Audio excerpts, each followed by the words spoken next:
ધ્યાન આપો. પ્રકરણ નંબર 1 અને પેજ નંબર 7 ઉપર પહેલો પ્રશ્ન જુઓ. 1/17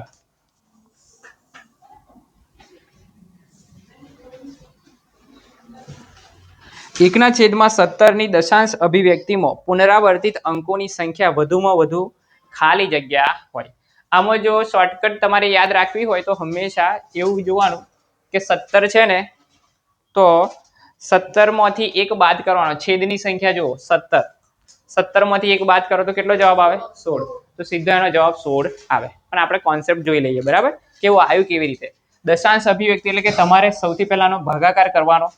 એટલે ભાગાકાર કંઈક આવી રીતે થશે, બરાબર? થોડો લાંબો ભાગાકાર છે એટલે મગજ નહીં રાખે. 1/17, બરાબર? બહુ ડાયો નમૂનો હોય ને તો આવું કરે સાહેબ, આવી માથાકૂટ નહીં કરવાની, આવી રીતે કરવાનું. આવું ના ચાલે. હંમેશા ઉપરની સંખ્યા હોય એ અંદર આવે, બરોબર ને? એના આપણે 17 ભાગ કરવાના છે.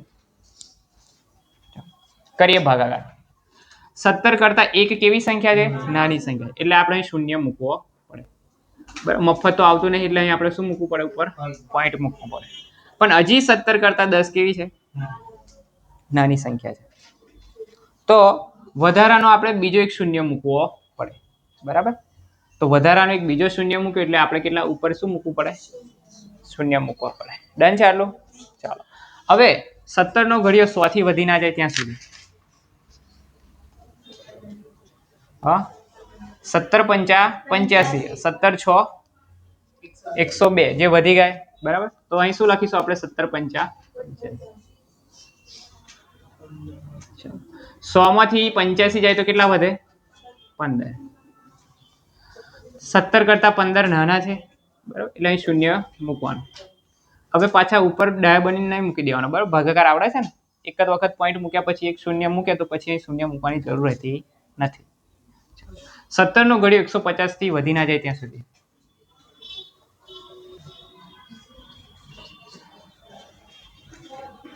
સત્તર 8 કઈથી 128? 17 8 હા, ઘડિયા નહીં આવડતા હે ને? ઘડિયા શીખી લાવો પહેલા. એક કામ કરો, એવું કરો. 17 8 136, 17 9 153 થઈ જાય, બરાબર ને? તો આપણે 8 રાખીશું. 17 8 136. ચાલો, 150 માંથી 36 જાય તો કેટલા વધે? 14 વધે. ડન છે? 17 કરતા 14 નાના છે એટલે ફરી પાછું એક શૂન્ય મૂકવાનો. હવે 17 નો ઘડિયો 140 થી વધી ના જાય ત્યાં સુધી. 17 8 136. 140 માંથી 36 જાય તો કેટલા વધે? 4 વધે. 17 કરતા 4 નાની સંખ્યા એટલે શૂન્ય મૂકો. 40 થી વધી ના જાય ત્યાં સુધી. 17 × 2 = 34. 40 માંથી 34 જાય તો 6. ફરી પાછો શૂન્ય મૂકો. 17 તારી 51. 60 માંથી 51 જાય તો 9. શૂન્ય મૂકો. ચાલો, ફરી પાછો ઘડિયો 17. 17 × 5 = 85. કેટલા આવે? 90 માંથી 85 જાય તો 5. શૂન્ય મૂકો. ચલો, 17 × 1 = 17, 17 × 2 = 34 અને 17 તારી 51 જે 50 થી વધી જાય. તો હવે 17 × 2 = 34. 50 માંથી 34 જાય તો કેટલા વધે? 16.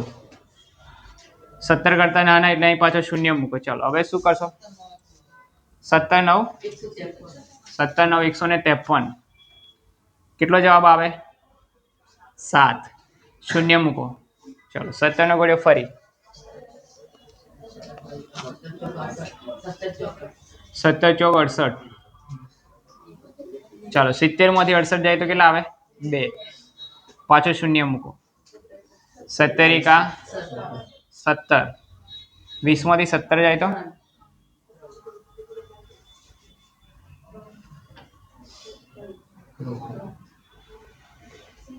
3. ફરી શૂન્ય મૂકો. આ 30 આવે ને, 30 ને હું અહીં લખી દઉં છું, બરાબર? 17 નો ઘડિયો 30 થી વધી ના જાય. 17 × 2 = 34 થઈ જાય. 17 × 30 માંથી 17 જાય તો 13. 130. 17 7 119. ચાલો 130 માંથી 19 જાય તો 119 જાય તો કેટલા આવે? 11. 17 સાથે 119 થાય, ના ચાલે. 17 6 102. 110 માંથી 8 આવે, ફરી પાછા 0. 17 5 85 થઈ જાય, વધી જાય 80 થી. 17 17 ચોક 68, 12, 120 થાય. 17 7 119 કેટલા આવે?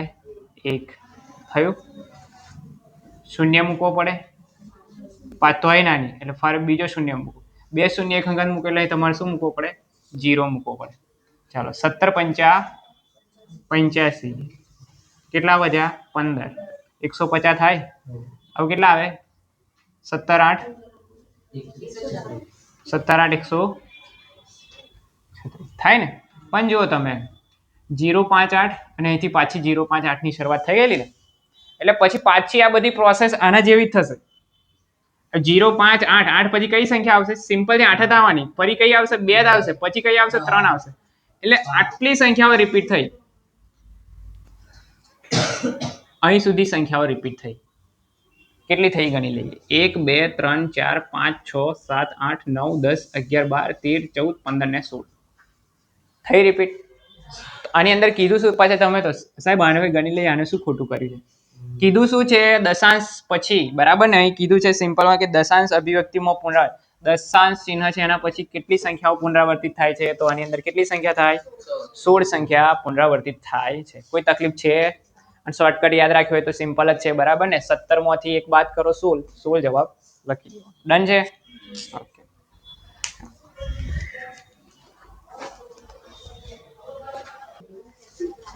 ચાલો ધ્યાન આપો. હવે પ્રશ્ન નંબર બીજો, માઇનસ વર્ગમૂળમાં 16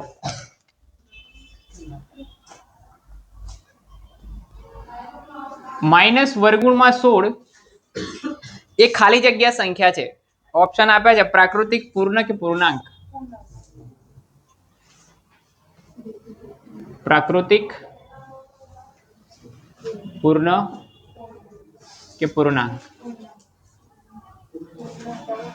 જવાબ સાચો પૂર્ણાંક છે, પણ કેવી રીતે આવે આપણે જોઈ લઈએ.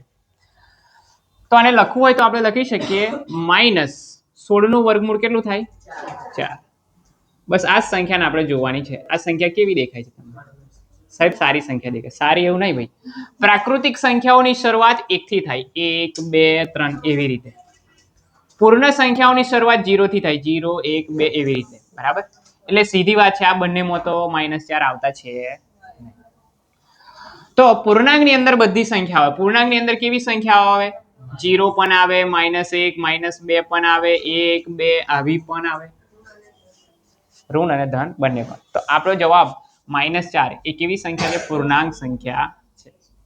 કોઈ તકલીફ?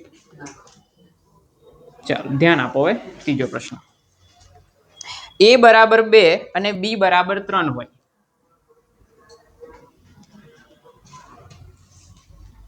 તો એના છેદ a ની b ઘાત, એ લખું છું, a ની b ઘાત અને b ની a ઘાત એના વચ્ચે કેવો સંબંધ છે એ આપણે બતાવવાનું છે, બરાબર? ભાઈ બહેન છે, મિત્ર છે કે શું છે એ બતાવવાનું છે. એવું કંઈ નહીં, બરાબર? આ ત્રણમાંથી શું છે એ બતાવવાનું છે. તો આપણે કિંમતો મૂકીને ચેક કરીએ.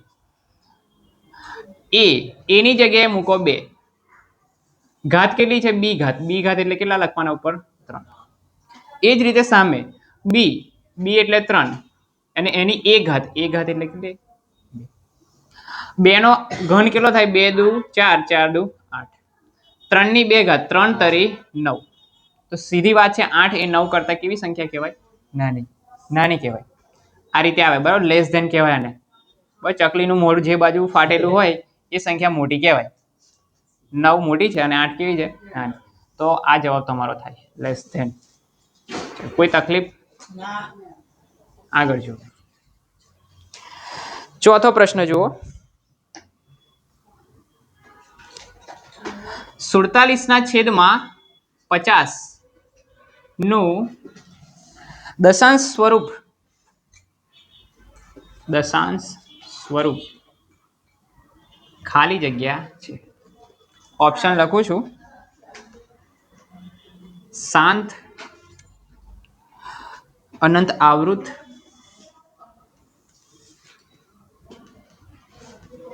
અનંત અનાવૃત. જો ધ્યાન આપો, આ કહેવા શું માંગે છે તે. તમે જ્યારે કોઈ પણ સંખ્યાનો ભાગાકાર કરો તો તમને જે જવાબ મળે એ જવાબ 3 પ્રકારનો મળે. કાં તો એની દશાંશ અભિવ્યક્તિ શાંત હોય. દશાંશ અભિવ્યક્તિ કોને કહેવાય કે પોઈન્ટ પછી જે સંખ્યા હોય, ધારો કે અમુક ભાગાકાર થોડાક સુધી જાય તો એ કેવું કહેવાય? શાંત કહેવાય. પછી રિપીટ થાય, બરાબર, છેલ્લે એ જવાબ બંધ જ ના થાય, આ જ રાખે હમણાં આપણે આગળ દાખલો ગણ્યો, બરાબર, રિપીટ જ થતું હતું, પાછું રિપીટ જ થતું હતું, અનંત આવૃત કહેવાય. અને અનંત અનાવૃત કોને કહેવાય?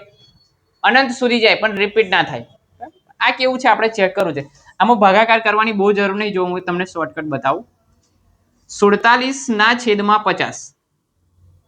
હું કંઈક નવા જૂની કરું છું, અંદર નીચે 2 વડે ગુણાકાર કરું અને એવો ને એવો ગુણાકાર ઉપર કરી દઉં. તો ગુણાકાર કરીએ તો 50 ગુણ્યા 2 કેટલા થઈ જાય? નીચે 100. આપણને ખબર છે નીચે 100 આવી જાય, 1000 આવે તો આપણે સીધા પોઈન્ટને આગા પાછા કરીએ છીએ, બરાબર, એનાથી ભાગાકાર ના કરવો પડે. 47 ગુણ્યા 2, 7 દુ 14, વધી 1, 4 દુ 8 ને 1 9, 94. પોઈન્ટ આ જગ્યાએ હોય. 2 શૂન્ય છે તો આ જે પોઈન્ટ છે એ ડાબી બાજુ 2 સ્ટેપ ખસી જાય, 1 અને 2, તો 0.94 જવાબ આવે. કોઈ તકલીફ? તો સીધી વાત છે. પોઈન્ટ પછી ખાલી ને ખાલી માત્ર આપણને કેટલી સંખ્યા મળી? 2. તો આ ભાગાકાર અહીં શું થઈ જાય? પૂરો થઈ જાય. તો પૂરું થઈ જાય તો એને શાંત કહેવાય. કેવું કહેવાય? શાંત કહેવાય. બીજું બધું અશાંત કહેવાય. ચલો, એક 5મો પ્રશ્ન છે, જોઈ લઈએ.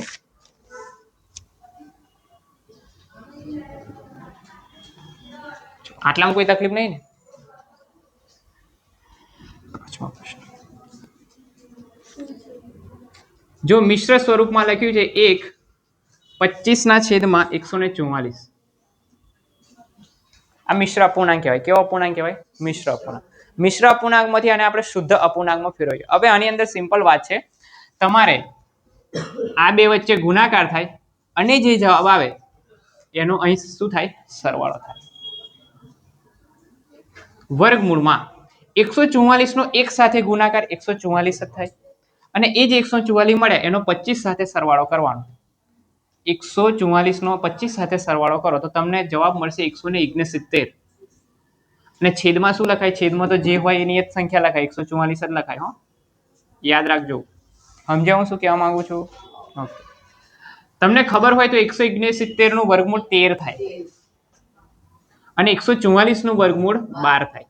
બંનેને વર્ગમૂળ હતું, બંનેનું વર્ગમૂળ નીકળી ગયું. હવે જવાબ પાછો આપણને મિશ્ર અપૂર્ણાંકની અંદર આપ્યો છે તો ફરી પાછો આપણે આનો ભાગાકાર કરવાનો. જો ભાગાકાર 13/12, 12 એકા 12, 13 માંથી 12 જશે તો કેટલા આવે? 1 વધે. અને મિશ્ર અપૂર્ણાંકની અંદર લખવા માટે સૌથી પહેલા ભાગાકાર કરવાનો. ભાગાકાર કર્યા પછી એક એક સ્ટેપ ડાઉન કરી દેવાના. ચાલો, જો ધ્યાન આપજો. આ 12 જે સાઈડમાં હતા એ કઈ આવશે? નીચે આવશે. આ એક જે નીચે હતા એ કઈ જશે? ઉપર જશે. અને આ જે એક ઉપર હતા એ કઈ આવશે? સાઈડમાં આવશે. આ જવાબ આવે 1 1/12. કોઈ તકલીફ? બરાબર. ડાયા બનીને પછી પાછું આવું નહીં કરી દેવાનું. જો આપણે એમ ઘડિયાની ઊંધી દિશામાં ગોઠવવાના હોય. અમુક ડાયા હોય તો આ રીતે ગોઠવી દેશે, સાહેબ કીધું આ રીતે લઈ જાય, એવું નહીં તો પાછું દાખલાનું બધું પથારી ફેરવાઈ જાય. બરાબર, એ જવાબ આવશે.